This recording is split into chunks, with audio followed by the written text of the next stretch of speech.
चलिए start as stop talking.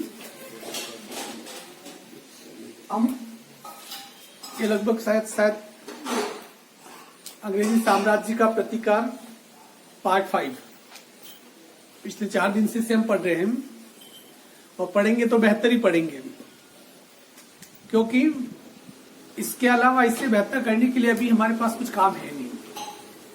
वो अलग बात है कि तुम लोग बहुत बिजी चलते हो, तुम्हारा शेड्यूल बहुत टाइट होता है, आप लोगों को समय नहीं मिलता है, फिर भी चलो आप भी समय निकालते हो। 3 घंटे वो काफी है। देखिए, मैंने आपको कहा था कि इतिहास की कुछ भूलें प्रारंभ होती है, वो हो चुकी थी 1885 के बाद से। एक राजनीतिक आंदोलन इस देश में क्या कर रहा था, वो आकार ले रहा था देश को आजादी दिलाने के लिए। पहले जो राजनीति थी वो किस प्रकार से थी? भिक्षावृत्ति, भीख मांगते थे हम अंग्रेजों के सामने, उनके सामने हम गिड़गिड़ाते थे। 1900 के बाद भारतीय राजनीति में एक नया चेहरा आता है, गांधी, महात्मा गांधी। और महात्मा गांधी के आने के बाद जो हमारा संग्राम था, स्वाधीनता संग्राम था, उसकी रूपरेखा बदल जाती है। मैं गांधी जी का कोई फैन भी नहीं हूं, उनका प्रशंसक भी नहीं हूं, उनका आलोचक भी नहीं हूं। मुझे सिर्फ वो बातें सीधी और साफ सुथरी कहना पसंद है जो मुझे लगता है कि ठीक होगी। न तो मेरे मन में गांधी के लिए कोई पूर्वाग्रह है, न किसी भी चीज के लिए। यदि गांधी ने कोई गलती की होगी तो उसकी तरफ इशारा करना अभिव्यक्ति की आजादी है मेरी। और मुझे पता है कि इस देश में गांधी के बारे में कुछ कहना मतलब खुद के लिए एक प्रकार से तकलीफ मोल लेना है। पर इतिहास के कुछ तथ्य कभी झूठ नहीं बोलते हैं। गांधी युग प्रारंभ हो चुका था भारतीय राजनीति में, और गांधी युग के साथ साथ अपने पीछे वो गलतियों का एक युग भी प्रारंभ हो चुका था। धीरे धीरे जब इतिहास को समझेंगे, इतिहास के पन्ने पलटेंगे, तो आपको महात्मा गांधी के सीने में गोडसे की डाली हुई 3 गोलियों का हिसाब किताब आपको मिल जाएगा। अब देखिए, आप एक चीज को सोचिए आप थोड़ा, कि जिसे हमने राष्ट्रपिता कहा उसे कोई व्यक्ति कैसे गोली मार दे। एक ऐसा व्यक्ति जो काफी पढ़ा लिखा था और शुद्ध राष्ट्रभक्त, उसने देश के खिलाफ कभी कोई काम नहीं किया, और अचानक 30 जनवरी को उठ के बिरला मंदिर में जाके गांधी को 3 गोलियां मार देता है। अब गांधी जी को गोली मारने की जरूरत ही नहीं थी, खाली बंदूक लेके उनके सामने खड़े हो जाते तो इससे उनका हार्ट फेल हो जाता। अहिंसा के पुजारी थे। तो यहां पर मैं बात कर रहा हूं उस दौर में कहां से गलतियां हुई, कैसे हुई, हम उनके बारे में डिस्कस करेंगे। देखिए, हमने लास्ट हमने कहां तक पढ़ लिया था? पहले हमने जलियांवाला बाग पढ़ लिया था। 1919 अमृतसर की भूमि कई हजार लोगों से, भारतीय लोगों के खून से सरोबार हो गई थी, लाल हो गई थी। अब उसी समय का लगभग उसी के थोड़े दिनों बाद 19 अक्टूबर 1919 खिलाफत दिवस। देखिए, गांधी के सीने में जो 3 गोलियां गई, उसमें एक गोली इस वजह से ही गई होगी, जहां तक मेरा मानना है। मैं साइकोलॉजी का बड़ा ज्ञाता नहीं हूं। अब इस खिलाफत आंदोलन को मैं कहूंगा कि शिमला में बर्फ गिरे और जुकाम यहां पर हमें हो जाए, ये वाली स्थिति थी। तुर्की का जो खलीफा है, तुर्की एक मुस्लिम देश है जो भारत से दूर है, समंदर पार, जिससे हमारा कोई लेना देना नहीं, दूर दूर तक कोई लेना देना नहीं। वहां का एक व्यक्ति था जिसे खलीफा कहते थे। मुसलमानों में जो खलीफा होता है वो उनका धर्मगुरु होता है, जैसे कि ईसाइयों के अंदर पोप होता है ना, ठीक इसी प्रकार तुर्की का खलीफा मुस्लिम जगत का जगत गुरु होता है, प्रथम नागरिक, प्रथम व्यक्ति, और उसको एक प्रकार से भगवान की उपाधि दी जाती है। तो उस तुर्की का जो खलीफा था, अंग्रेजों ने उसे हटा दिया था। तो आंदोलन कहां शुरू हो गया? भारत में। मतलब बर्फ कहां गिर रही है? शिमला में। और जुकाम कहां हो रहा है? सैकड़ों किलोमीटर दूर हमें यहां पर। अब हम हमारे देश की समस्या से ही इतने परेशान थे, तो क्या जरूरत थी हमें दूसरे के किसी समस्या में अपनी टांग अड़ाने की, और वो भी तुर्की। क्योंकि हम एक दोयम दर्जे के देश थे, हमारे पास संसाधन नहीं थे, परंतु इस देश में अंग्रेजों के खिलाफ खिलाफत दिवस लागू यह आंदोलन चालू हो गया। किसने किया शुरू? मुसलमानों ने। इसके पहले मुसलमानों ने इस भारत की आजादी के लिए कहीं कोई आंदोलन नहीं किया था। उन्होंने पहला आंदोलन जो अंग्रेजों के खिलाफ किया तो देश की आजादी के लिए नहीं किया,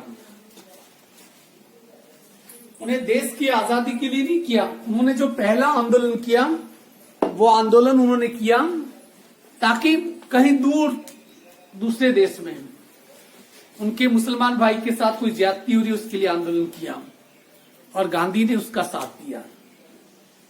गांधी को मसीहा बनने का बड़ा शौक था, और मसीहा कैसे बना जा सकता है? दूसरे की कौम में विश्वास जगाओ, भले अपनी कौम जाए खड्डे में, अपना धर्म जाए खड्डे में। परंतु उन्होंने, गांधी जी इस पर शामिल हो गए और उन्होंने अपनी केसरी हिंद की उपाधि त्याग दी। केसर ए हिंद की उपाधि किसने दी थी? अंग्रेजों ने गांधी को दी थी। अब मुझे ये पता ही नहीं चला कि गांधी किसके खिलाफ लड़ रहे थे। अंग्रेजों के खिलाफ लड़ रहे थे, और अंग्रेज उन्हें उपाधि दे रहे थे, वो स्वीकार भी कर रहे थे। एक तरफ अंग्रेज दमनकारी थे, हिंसक वारदातें करते थे, जलियांवाला बाग जैसे हत्याकांड दोहराते थे, निर्मम अत्याचार थे, और वही अंग्रेज जब गांधी को केसर हिंद की उपाधि देते हैं तो गांधी दोनों हाथों से उस उपाधि को लपक लेते हैं। और वो उपाधि छोड़ते किसके लिए है, त्यागते किसके लिए है?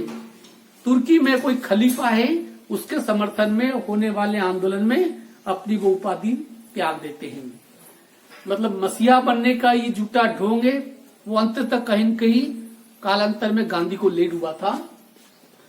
अब खिलाफत आंदोलन फिर बाद में क्या हुआ कि तुर्की में जो खलीफा का जो पद है अंग्रेजों ने बिल्कुल ही खत्म कर दिया, और उसके साथ वो आंदोलन क्या हो गया, खत्म हो गया।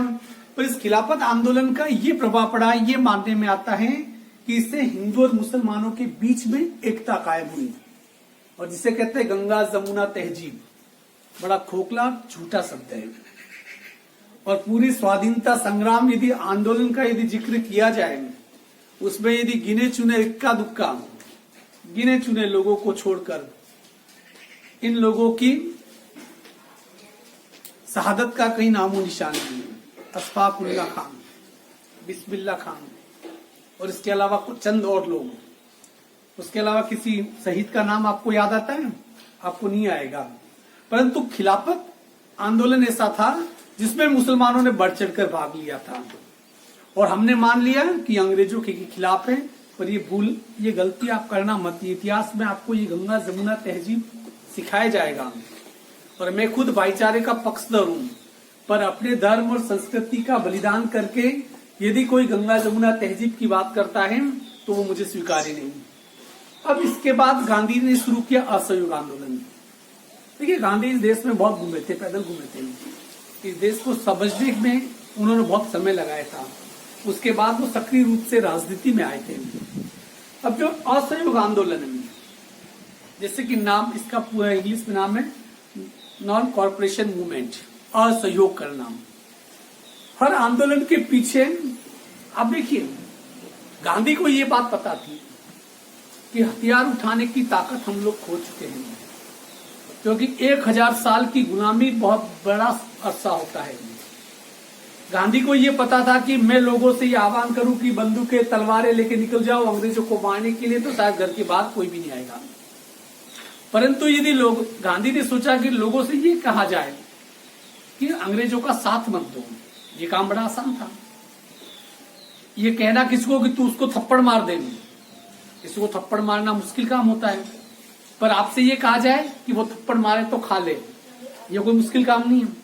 गांधी जी ने दूसरा रास्ता अपनाया, मारना नहीं है। कोई मारे तो गाल आगे कर दो, पहला मारे तो पहले दूसरा गाल आगे कर दो, अब तीसरा कोई गाल हो तो उसे भी आगे कर दो।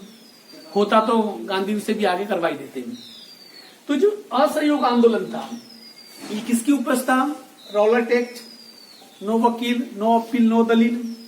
फिर जलियांवाला बाग हत्याकांड हुआ, फिर हंटर कमेटी की रिपोर्ट आई, तुर्की विभाजन, जो खलीफा था उसे हटा दिया गया, तुर्की का अंग्रेजों ने विभाजन कर दिया। ये जब घटनाएं घटी और खलीफा का पद भी जब अंग्रेजों ने समाप्त कर दिया तुर्की में, इन सब घटनाओं से गांधी गुस्से में थे। अब ये समझ में नहीं आया कि गांधी को गुस्सा आया ही क्यों।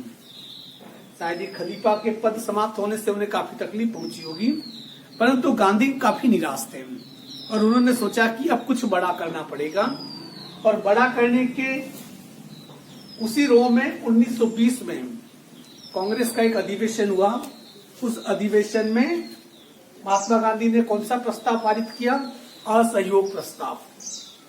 अभी असहयोग आंदोलन, ये असहयोग प्रस्ताव की रूपरेखा क्या थी इसके बारे में पूछेगा वो। इस असहयोग आंदोलन में क्या क्या किया है गांधी ने, क्या क्या उन्होंने लोगों से आह्वान किया? सबसे पहले उपाधि त्याग। अंग्रेज पहले क्या करते थे कि जो काफी रसूखदार लोग थे, जो काफी प्रतिष्ठित लोग थे, जो लोगों को प्रभावित कर सकते थे, उन्हें क्या करते थे कि उपाधि का घंटा उनके गले पे लटका देते थे, वो खुश हो जाते थे। इसे कहते अंग्रेजों को चापलूसी करना बहुत बेहतर ढंग से आता था। महात्मा गांधी के भी गले में बांधा था केसर हिंद। इसी प्रकार सबसे पहले उन्होंने लोगों से प्रार्थना की कि जो अंग्रेजों ने उपाधियां दी उसे त्याग दीजिए। दूसरा, विधानसभा न्यायपालिका में जितने भी अपने लोग हैं वो सब क्या कर दे, इस्तीफा दे दे। संस्थाओं का त्याग कर दे, अर्थात कोई स्कूल में पढ़ रहा है तो स्कूलें छोड़ दे, कॉलेज में पढ़ रहा है तो कॉलेज छोड़ दे, ये सब क्या करें, छोड़ दे। और विदेशी वस्तु का बहिष्कार करें। और क्या था, विदेशी जितनी भी वस्तुएं हैं उन विदेशी वस्तुओं का क्या कर दिया जाए, बहिष्कार कर दिया जाए, ये आह्वान किया। ये सभी जो बहिष्कार था ये क्या था, हमें किसी भी प्रकार से अंग्रेजों का सहयोग करना ही नहीं है। क्योंकि महात्मा गांधी को ये बात अच्छी तरीके से पता थी कि जो इंग्लैंड है, अंग्रेज है, वो किसके बलबूते पर यहाँ पर टिके हुए हैं, वो भारतीयों के बिना यहाँ पर शासन कर ही नहीं सकते हैं। और भारतीय यदि उनका असहयोग करना प्रारंभ कर दे तो ये अंग्रेज कुछ दिनों में छोड़कर क्या हो जाएंगे, भाग जाएंगे।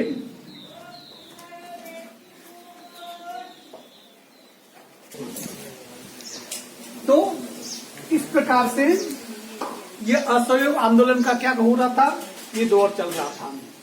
और इसके अलावा गांधी जी ने और कांग्रेस ने लोगों से क्या अपील की थी? एक तो हमें अनुशासन में रहना है। समझ में नहीं आया मुझे ये। आप आजादी मांग रहे हो, छीन रहे हो, या एक नंबर की आप भीख मांग रहे हो? क्या कहा? अनुशासन में रहना, मतलब हमें ऐसा कुछ करना नहीं। इसे कहते बड़ा बनने का शौक। 1885 से लगाकर 1920 आ गया, मतलब 35 साल। आजादी आजादी सांप सीढ़ी का खेल खेलते हुए हमें कितने साल हो गए? 35 साल।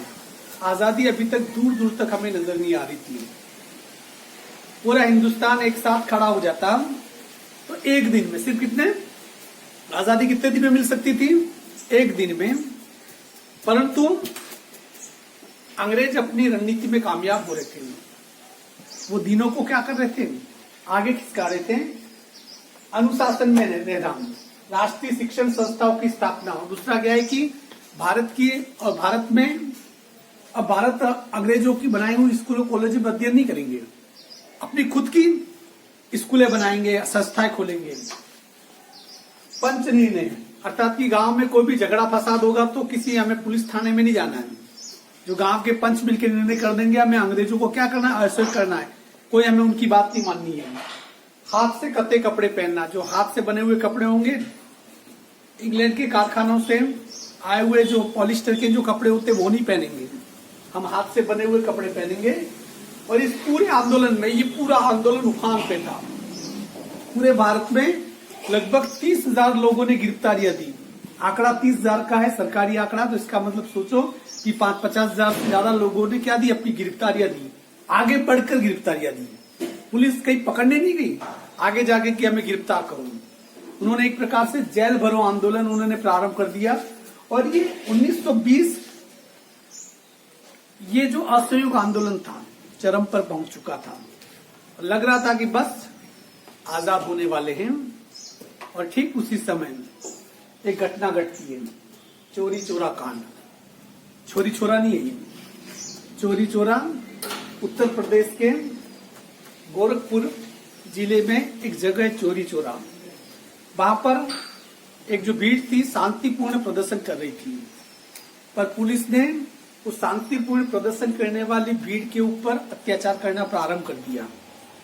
तो भीड़ गुस्से में आ गई और उन्होंने चोरी चोरा नामक स्थान पे उस पुलिस स्टेशन को घेर लिया और उसमें आग लगा दी। उसमें 21 सिपाही और एक थानेदार वो उस आग में जल मरे। और ये जब घटना गांधी ने सुनी, देखिए गांधी ने अपने सीने में दूसरी गोली तैयार कर ली थी, पहली खिलाफत, दूसरी यहां पर। 12 फरवरी 1922 को गांधी जी ने उस आंदोलन को, असहयोग आंदोलन को स्थगित कर दिया। मतलब हमें लग रहा था कि बस आजाद होने वाले कुछ दिनों का खेल है, भारत की संसद में तिरंगा फहराने वाला है। उस समय गांधी ने कहा, गांधी जी का एक कोटेशन आया अखबारों में कि अभी भी हम लोग इस देश की आजादी को संभालने के लिए, इस देश को संभालने के लायक हम लोकतांत्रिक नहीं हुए हैं, क्योंकि एक भीड़ 21 लोगों को मार देती है। तो नैतिक रूप से इसमें आंदोलन को वापस लेता हूं। और उन्होंने असहयोग आंदोलन वापस ले लिया। पूरा देश उबल पड़ा। सुभाष चंद्र बोस बहुत नाराज हुए, काफी कांग्रेसी भी नाराज हुए। और सबसे बड़ा इसका इम्पैक्ट क्या पड़ा मालूम है? जब इसी गांधी ने देश से आह्वान किया था कि कॉलेज छोड़ दो, छोटे छोटे बच्चों ने स्कूलें छोड़ दी, कॉलेज छोड़ दी, सरकारी जो नौकर थे उन्होंने अपनी नौकरियां छोड़ दी और गांधी ने यह आंदोलन ही छोड़ दिया। भगत सिंह जैसे लोग उस दौर की पैदाइश से, गांधी के आह्वान के बाद भगत सिंह ने अपनी कॉलेज छोड़ दी थी। अब समस्या ये कि असहयोग आंदोलन जैसे स्थगित हुआ, कोई कॉलेज उन्हें एडमिशन देने के लिए तैयार नहीं थी।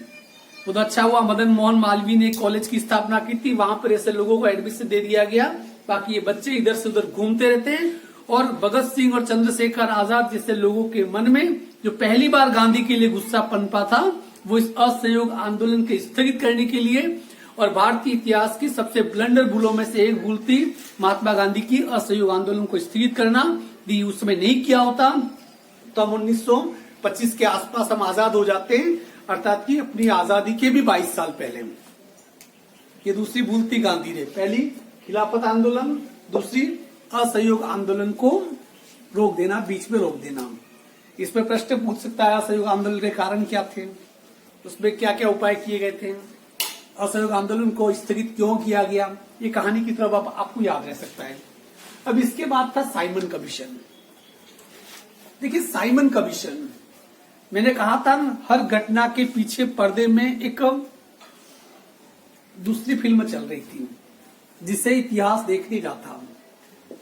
ये खिलाफत आंदोलन, इस पर्दे के पीछे गोडसे का जन्म हो रहा था। इस असहयोग आंदोलन को स्थगित करने के पीछे भगत सिंह का जन्म हो रहा था। आप देखिए इतिहास के पीछे क्या चल रहा है। अब देखिए साइमन कमीशन, मैंने इन सब के फोटो भेजे आपको, आपने वीडियो देखा होगा, 1 मिनट का वीडियो। इस वीडियो में सब फोटो, ओरिजिनल फोटो असहयोग आंदोलन के, साइमन कमीशन के, साइमन कमीशन पे जो लाला लाजपत राय पर लाठीचार्ज होता है उसके फोटो, ये जो दांडी यात्रा, सविनय अवज्ञा आंदोलन के फोटो, ओरिजिनल फोटो मैंने आपको भेजा है।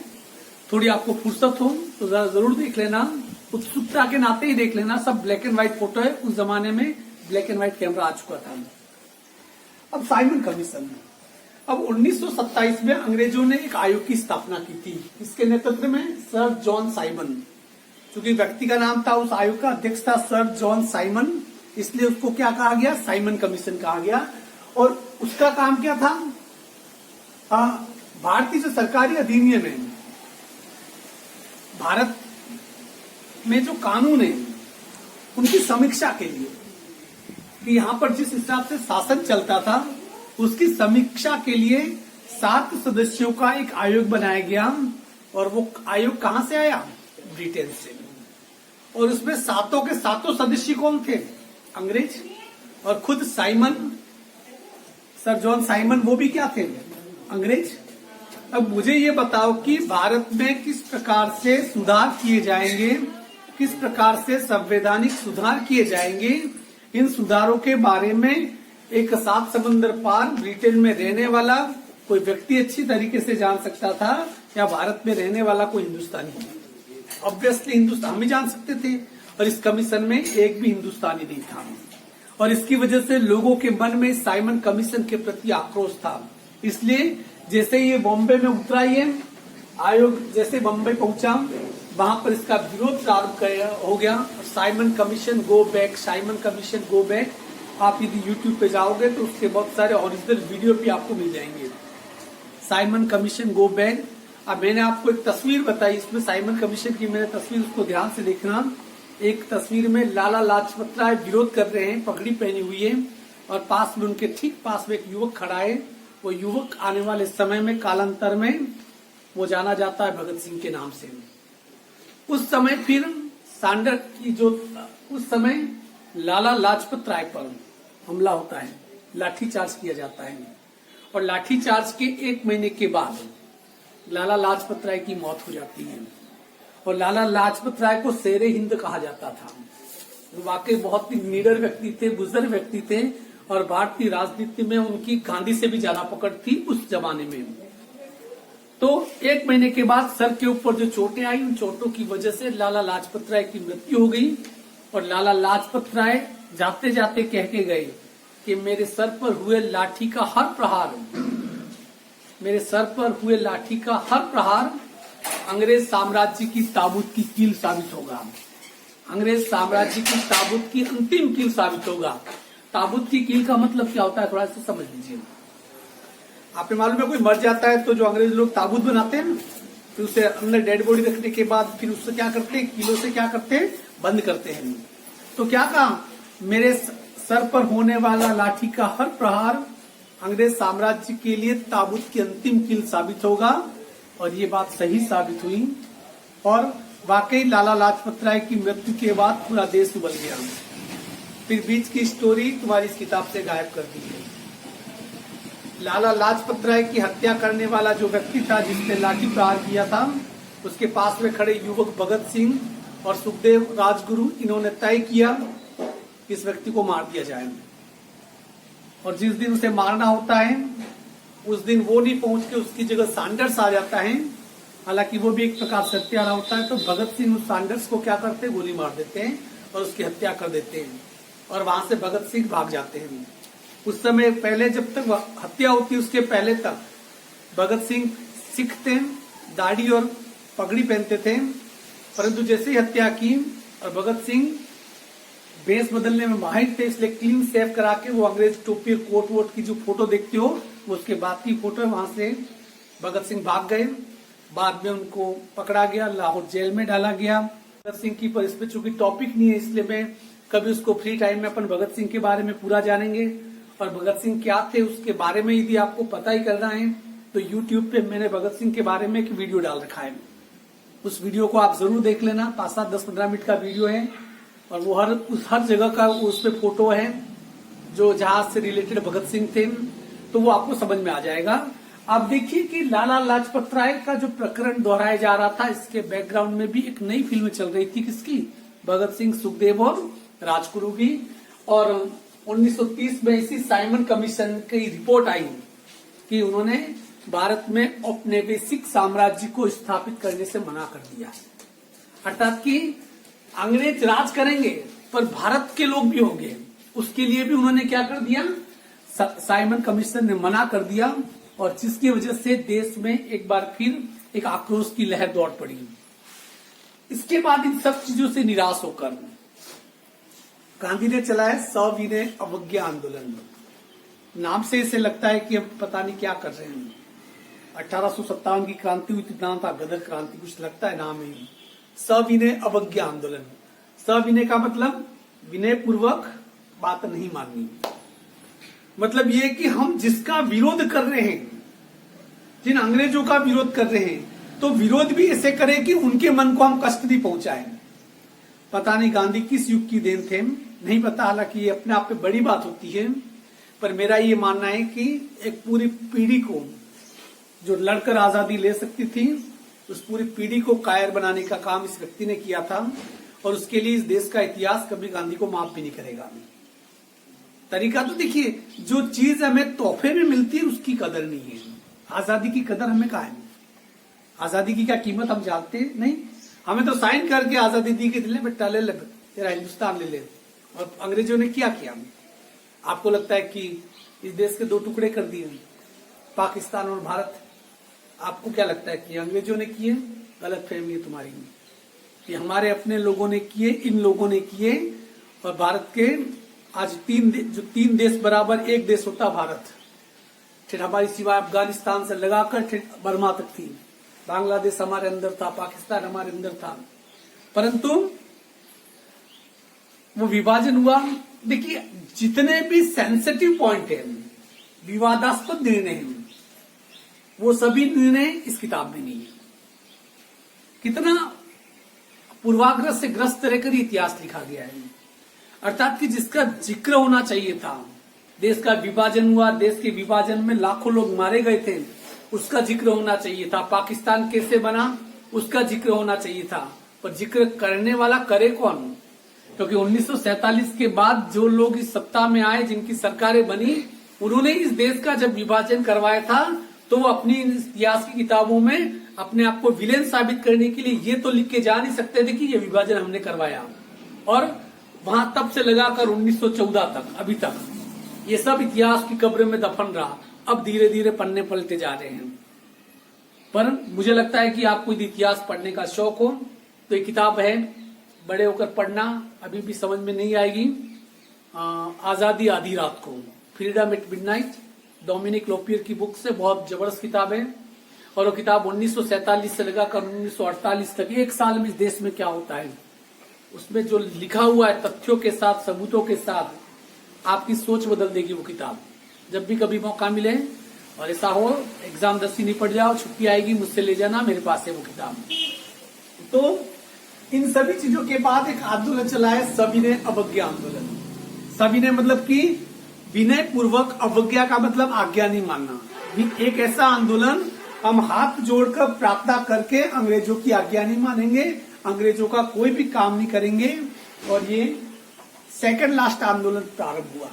तो इसके बाद एक और आंदोलन था, उसके पहले वाला ये, और एक प्रकार से उल्टी हिंदी शुरू हो चुकी थी अंग्रेजों की भारत में। 30 दिसंबर 1929 को पहली बार, आप सोचिए, 1885 से लगाकर लगभग 1930, 55 सालों के बाद, कांग्रेस के पैदा होने के 55 सालों के बाद पहली बार उनके होठ खुले। किसके लिए? पूर्ण स्वराज्य के लिए। अर्थात कि जो काम 55 साल पहले हो जाना चाहिए था, वो काम 55 साल के बाद हुआ, 1930 के आसपास। यदि 55 साल पहले हो गया होता तो हम उसी समय आजाद हो गए होते। और जैसे हमने पूर्ण स्वराज्य मांगा, उसके 15-17 साल के बाद हम आजाद हो गए। मतलब इस देश के इतिहास के 55 साल बिगाड़ दिए इन लोगों ने अपनी खोखली राजनीति के चक्कर में। 1929 में पूर्ण स्वराज्य का प्रस्ताव पारित किया गया। गांधी बड़ा तिकड़मबाज आदमी था। मतलब ये कि आज दिल्ली में अरविंद केजरीवाल है, उस टाइप से। अब गांधी जी को तो लोगों से मतलब था, लोग आंदोलन से कैसे जुड़े, तो उन्होंने इसका प्रमुख हथियार बना नमक। उस जमाने में अंग्रेजों ने नमक के ऊपर टैक्स लगा दिया था, नमक काफी महंगा था। और जीवन जीने के लिए सबसे पहली आवश्यकताओं में से कोई एक है तो नमक। आटे में नमक डाल के यदि रोटी बना के रोटी को नहीं खाई जा सकती, यदि नमक नहीं हो तो रोटी नहीं खाई जा सकती। इतनी महत्वपूर्ण चीज के ऊपर अंग्रेजों ने टैक्स लगा दिया था। और गांधी इस देश की जनता की नब्ज को पहचानते थे, तो उन्होंने क्या किया कि अपने 78 सदस्यों के साथ उनका जो साबरमती आश्रम है, उस जगह से 200 किलोमीटर दूर गुजरात के तट पर एक जगह है दांडी नाम का, जिसे दांडी भी कहते हैं, उस 200 किलोमीटर दूर का सफर तय करना था। 78 सदस्यों को लेके निकला। और गांधी जी जब 78 सदस्यों को लेके निकले तो पूरे अंग्रेज साम्राज्य ने उनकी मजाक उड़ाई। ये फकीर आदमी, महात्मा गांधी को फकीर कहते थे, ये फकीर आदमी 50 लोगों को निकला है देश को आजाद कराने के लिए और नमक कानून तोड़ेगा। पर गांधी जानते थे इसका इम्पैक्ट। 200 किलोमीटर का सफर था और धीरे धीरे गांधी का कारवां आगे बढ़ता रहा। और जैसे जैसे 200 किलोमीटर का सफर होता रहा, बीच रास्ते में जितने गांव शहर पड़े, लोगों के हुजूम, लाखों की संख्या में लोग दांडी पहुंच गए, जिस जगह पर सागर के तट पर नमक बनाया जाता था, उस जगह पहुंच गए। और 6 अप्रैल 1930, पैदल चलने में कितना टाइम लिखा? दिसंबर, जनवरी, फरवरी, मार्च, अप्रैल, 3-4 महीने में। और इन 4 महीनों में 6 अप्रैल 1930 को दांडी नामक जगह पर क्या बनाकर, नमक कानून बनाकर पहली बार इस कानून को तोड़ा गया। जो मैंने आपको वीडियो भेजा है फोटो में, आप उस वीडियो में देखना, गांधी को झुक कर नमक बनाते हुए, जमीन से नमक उठाते हुए, तट पर नमक उठाते हुए, वो फोटो भी मैंने आपको भेजा है। जो उस समय के इस 7 अप्रैल 1930 की अखबारों की सुर्खियां बनाता वो फोटो, वो भी आप देख लेना। नमक बनाकर उस कानून को तोड़ा। इसके अलावा गांधी जी ने क्या आह्वान किया? देखो, गांधी जी बड़ी बड़ी समस्याओं के लिए बहुत छोटे छोटे उपाय बताते हैं। ये गांधी की विशेषता थी।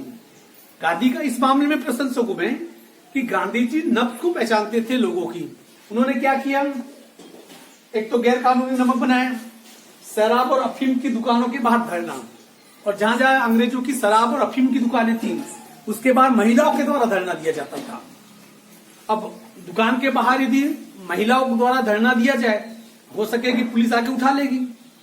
इसके लिए उन्होंने एक दूसरा तरीका अपनाया था, तुम्हारी इस किताब में नहीं है, पिकेटिंग। एक शब्द है पिकेटिंग। पिकेटिंग का मतलब होता है कि शराब और अफीम की दुकानों तक जाने वाले जितने भी रास्ते थे, उन सभी रास्तों पर महिला क्या करती थी? धरना लगा देती थी। उन दुकानों तक किसी को जाने नहीं देना है। अब दुकानों तक कोई जाएगा ही नहीं तो वहां से कोई खरीदारी कर ही नहीं सकता है। ये तरीका भी गांधी ने अपनाया था। उसके अलावा विदेशी वस्त्रों को जलाना, लोग अपने पास जितने पुराने विदेशी वस्त्र होते थे जला देते थे। हम भी यही करते हैं। चाइना के माल का बहिष्कार करना हो तो हमने रेडमी के बहुत सारे फोन तोड़े, वही फोन तोड़े जो पहले से ही खराब थे। अच्छे वाले फोन हम तोड़ सकते क्या? उस जमाने में लोगों ने इसे किया होगा, पर विदेशी वस्त्रों का बहिष्कार किया। चरखा काटना, हर व्यक्ति के लिए चरखा काटना, चरखा देश की आजादी का प्रतीक बन गया। चरखा काटना, छुआछूत से दूरी बनाई। मतलब हम कहते हैं कि जातियों में बटे हुए लोग थे, तो गांधी ने कहा कि नहीं, सब एक ही लोग हैं। ये ब्राह्मण, शूद्र, वैश्य, महाजन ऐसा कुछ होता ही नहीं है। छुआछूत से दूरी बनाई। फिर कॉलेज स्कूल छोड़ना, बच्चों से कहा, बच्चों ने कॉलेज छोड़ दी, छोटे बच्चों ने स्कूलें छोड़ दी। जैसे आज तुम लोग छोड़ के बैठे हो कोरोना की वजह से। सरकारी नौकरियों से क्या कर दिया? त्याग पत्र दे दिया। और लगभग 60,000 लोगों ने गिरफ्तारियां दी, भारत की जेलें भर गई। 60,000 ये आंकड़ा बहुत ज्यादा होगा। और जेलें भर गई, और एक प्रकार से अंग्रेजों के पैरों के नीचे से क्या करने लगी? जमीन खिसकने लगी। और यहाँ पर गांधी ने तीसरी गोली अपने सीने पे यहाँ पर इस घटना के बाद दिखा दी। मैं एक गोली का हिस्सा बता रहा हूँ, नाथूराम गोडसे की। फिर हुआ गांधी इरविन समझौता। जब ये आंदोलन चल रहा था 5 मार्च 1931, गांधी इरविन समझौता। गांधी और इरविन जो वायसराय था, उनके बीच में एक समझौता हुआ और भारत को डोमिनियन स्टेट का दर्जा देने की बात थी कि हम मान लेते हैं। अर्थात कि तुम्हारा राज रहेगा, पर प्रभुत्व किसका रहेगा? अंग्रेजों का। तुम्हें खुले सांड की तरह खुला नहीं छोड़ देंगे। अर्थात कि रस्सी थोड़ी बड़ी कर देंगे ताकि पूरे खेत में चर सको, ऐसी स्थिति भारत की कर दी। अर्थात कि गांधी ने इस आंदोलन से जो परिस्थितियां उपजी थी, देश की हवाओं में जो आजादी की महक आ रही थी, गांधी ने इस गांधी इरविन समझौते के बाद उसे गिरवी रख दिया। और ये वो दौर था, आप तारीख देखो, 5 मार्च 1931। गांधी को भगत सिंह को फांसी कब लगाई थी? 23 मार्च लगभग 1931 के आसपास का समय था ये, ठीक है ना। ये जब समझौता हो रहा था, उस समय भगत सिंह को फांसी की सजा सुना दी गई थी। भगत सिंह को फांसी की सजा दी नहीं थी। कई लोगों ने कहा, गांधी को कहा कि आप इरविन से समझौता कर दो तो बीच में भगत सिंह को ले आओ कि तुम भगत सिंह की फांसी की सजा माफ कर दो तो हम समझौता कर देंगे, और अंग्रेज माफ कर भी देते हैं। पर गांधी जी ने जो लाइन कही थी रेलवे स्टेशन पे खड़े होकर, जब उन्हें इस बारे में पूछा गया, उन्होंने जो लाइन कही थी उस दिन के अखबारों में प्रमुखता से छपी थी कि ये लोग जिन्होंने हथियार उठा लिए भटके हुए लोग हैं। क्या कहा? भटके हुए लोग हैं, और इनके द्वारा इस प्रकार की किसी भी कार्रवाई का मैं समर्थन नहीं करता हूं। अर्थात कि गांधी की वो लाइनें इशारा थी कि भगत सिंह जैसे लोग शुद्ध आतंकवादी हैं और आतंकवादियों का समर्थन मैं नहीं करता हूं। और उसी दिन, उसके कुछ दिनों के बाद भगत सिंह को फांसी की सजा हो गई और साथ साथ में गांधी ने अपने सीने पे तीसरी गोली भी लिखवा ली। गांधी चाहते तो भगत सिंह बच सकते थे। फिर उसके बाद अगला समझौता हुआ दूसरा, गोलमेज समझौता, इंग्लैंड में हुआ। गोलमेज का मतलब होता है जो राउंड टेबल, जो टेबल है राउंड टेबल थे, उसके चारों तरफ बैठ के समझौता करते थे। गांधी और इनके बीच में आपने अक्सर एक फोटो देखा होगा, जहाज पे चढ़ते हुए महात्मा गांधी को और साथ में उनकी बकरी को लेके जा रहे हैं। ब्रिटेन में भी गए थे, साथ में अपनी बकरी लेके गए थे गांधी, क्योंकि वो सिर्फ बकरी का दूध पीते थे। गांधी के शौक बड़े निराले थे। गोलमेज सम्मेलन हुआ 1932 में। जब वहां पर गोलमेज सम्मेलन के बाद उसका कोई परिणाम नहीं निकला, 1932 में फिर सभी ने अपने आंदोलन चालू किया। और इस राजनीति के चक्कर में जो आंदोलन उफान पे था उसे रोक दिया गया था।